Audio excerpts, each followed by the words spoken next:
Hello friends, back to Bhavani life style. ஊருக்கே மிக்சரை சேஞ்சி ஏன் விட்டு மிக்சரை கவனிக்காதனால எல்லாமே எரிஞ்சு போச்சு. முந்தா நேற்று ஆயிலும் எரிஞ்சு போச்சு, ஒற்று எரிஞ்சு போச்சு. எனக்கு பெரிய செலவு. வேட்டு எல்லாமே புதுசு.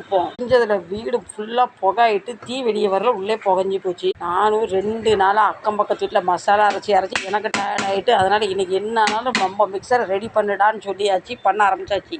மிக்சர் பாடி அடிக்கடி சேஞ்ச் பண்ணியிருக்கேன். பாடி வந்து 2 வருஷம் ஒரு தடவை 3 வருஷம் சேஞ்ச் பண்ணணும். மோட்டருக்கு 33 வயசு ஆகுது. ரொம்ப பழசே மோட்ரு. அப்பப்போ சின்ன சின்ன மக்கர் பண்ணுங்க, பெருசாக மக்கர் பண்ணிவிட்டு நீங்களும் மோட்ரு சேஞ்ச் பண்ணால் இந்த லோபோ பார்த்து சேஞ்ச் பண்ணுங்கள். இது ஒரிஜினல் மோட்டார். ஒரிஜினல் வந்து கொஞ்சம் விலை அதிகம் தான், இருந்தாலுமே பாட்டில் பல வருஷம் ஓடும்.